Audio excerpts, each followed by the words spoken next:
I was in touch with General Buhari at every point in time, and we spoke. Yes. Okay. I was not in the dark at all about the things that happened.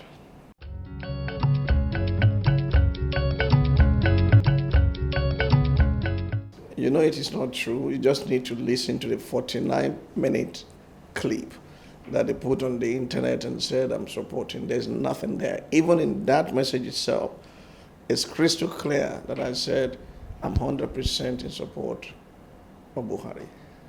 Cool.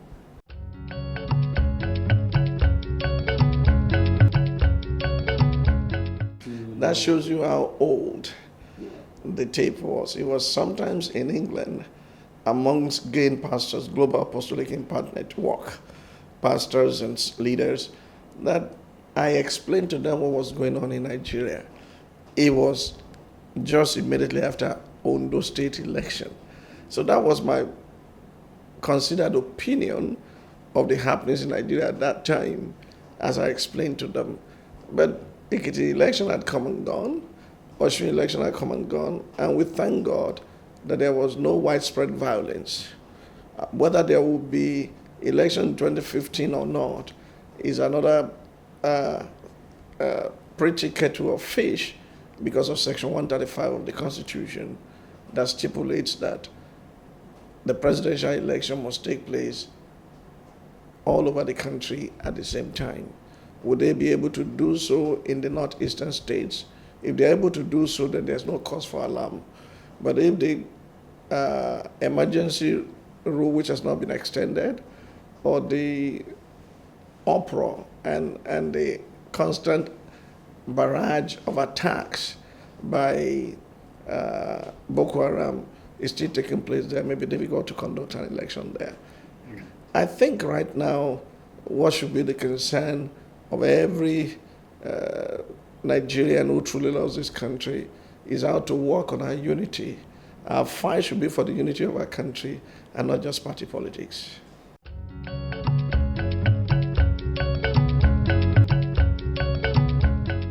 It wasn't even as bad as this then. I said, take care of 2014 if you want to see 2015. There's so many issues. There's so many issues in our country. And it seems election surpasses them all to politicians.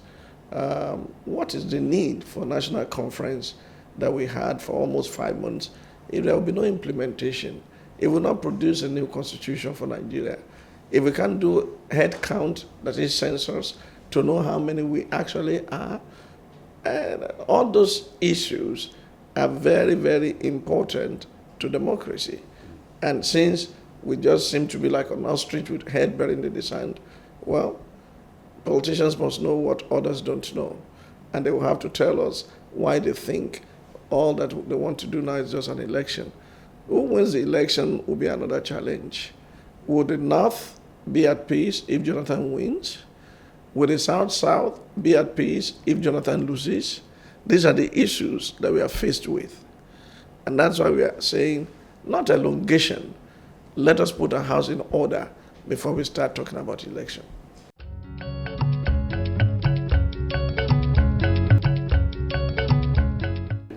Yinka Odumake is who he is. He's an adult. There's freedom of association. Yinka Odumake will not say anywhere that him and I are in a particular political party. I'm not in PDP, and everybody knows that. When President Jonathan sent for me to come because of what we have done in the past, and he wanted us to forge a new course for Nigeria, I told General Buhari before I went to see him, I do not double deal. And there's nobody anywhere who will say, oh, he took this from us so that he could deliver this message. I love my country. I will contribute my quota, regardless of party affiliation, to see that Nigeria is at peace and Nigeria is making steady progress. When it comes to partisan politics, I know where my loyalty lies. First and foremost, I fear God. Secondly, I do not betray those who trust me. And number three, you will not find me in any game of double standard being here, double-faced.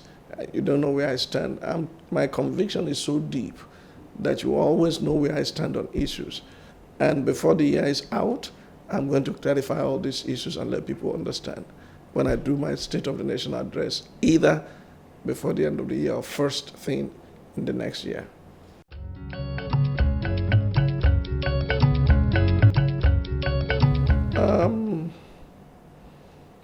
A house divided against itself cannot stand. I ran election with him on the platform of CPC.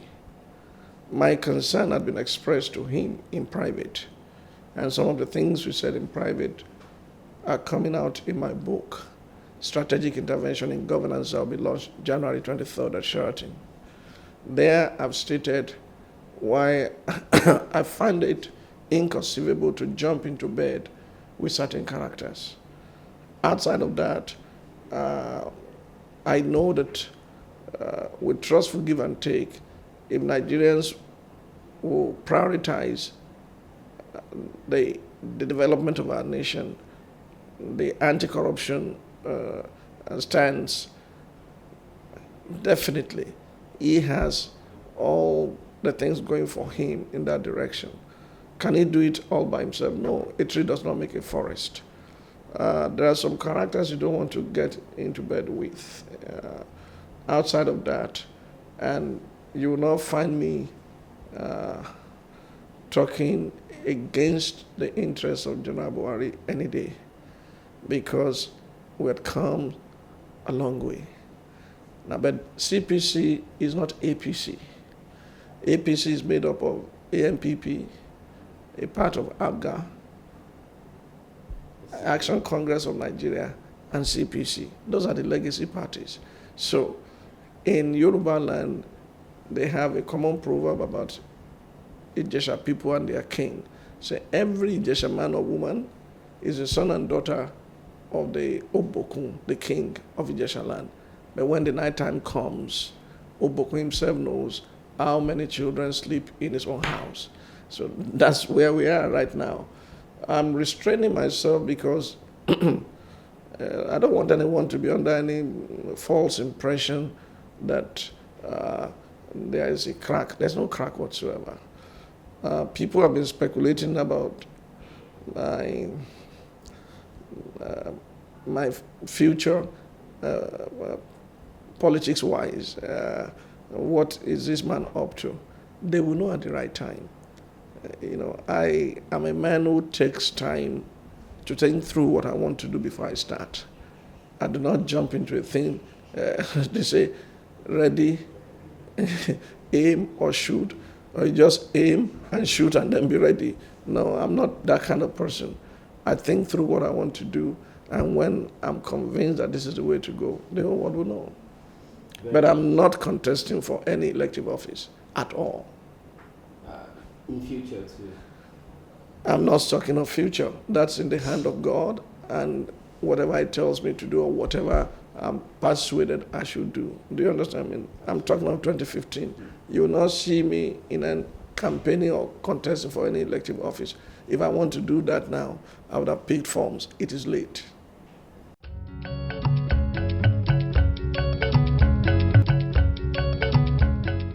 Well, it's a welcome development. I can't deny that I did not know what was happening behind the scene, because you cannot be in the kitchen and say you didn't feel some heat. If you can't stand the heat, you get out of the kitchen. By the grace of God, I was part of the engine room, and everything that was happening, I wasn't in the country.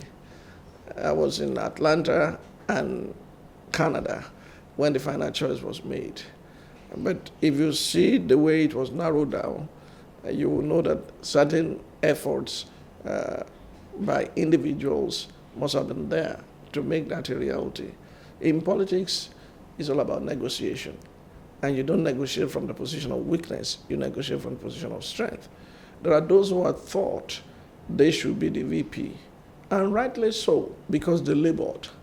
But here we are in a divided nation along ethnic and religiosity.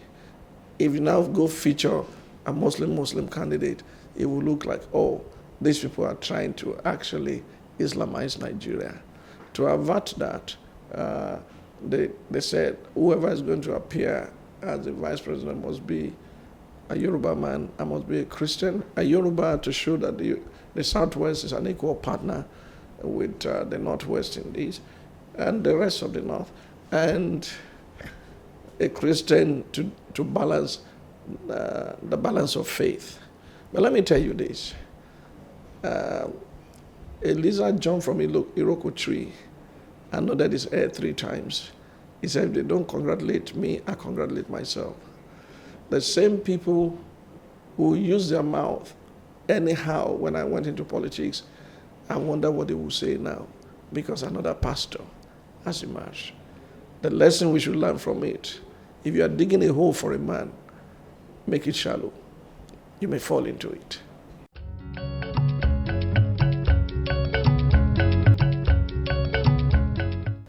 Those who talk that way don't really know my antecedent. If they do, they would have shut their mouth. Because right from my university days, I was in student union, actively involved. When UPN started, Otumba Gbenga Daniel, the former governor of Ogun State, and I, and a few others started the youth wing of UPN at the University of Lagos. We called Diana Club. We went to Chief Obafemi Awolowo's house while we were being mentored by him. And in my own way, I've contributed in some measure to the political evolution in Nigeria without carrying any placard. When Nigeria was in the throes of crisis over Yaradua, by the grace of God, I convened the Save Nigeria group and led the marches. And when President Jonathan was being treated with impunity, we fought it to a standstill. And when the same Jonathan now decided to increase the fuel pump price, we summoned our people and we went to Ojota. Politics is out of negotiation. Those who say political pastor don't know what they're saying. There's worse politics inside the church than outside. Because if you see the roles that certain clerics who are in the forefront of PFN and CAN, what they're doing is worse than politics that is in the world. But I don't want to judge any man. I leave everyone. Even general overseers and general superintendents, they apply politics on a daily basis to know who should be where. It's the art of negotiation. God created government. It's not Satan that created it. He has his own kingdom, but God created government, and leadership is one of the gifts of the Holy Spirit. He that leads must lead with diligence, the Bible says. And there are ministers of God that not necessarily those on the pulpit. According to Romans chapter 13, he calls tax collectors and those working in civil service as God's ministers. We have confused a number of things, and we come up with a mumbo jumbo and then overclassify things and say, because this man is a pastor, shouldn't do this. We've forgotten a person like Bishop Macarius. We have forgotten that clerics like Martin Luther risked his life for the dream he had. And if there was no Desmond Tutu, I wonder what would have happened to the issue of apartheid in South Africa. I have a pattern at the back of my head. I used to, when I was a young man, I'll put it across there. You know what it means? Let them say. Talk is cheap. I'm not a politician. I'm a nation builder.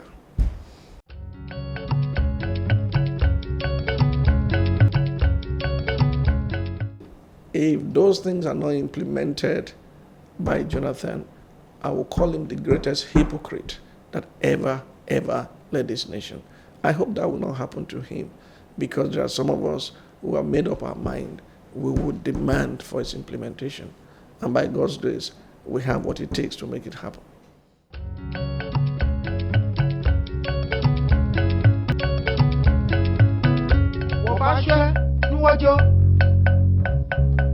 Koniwala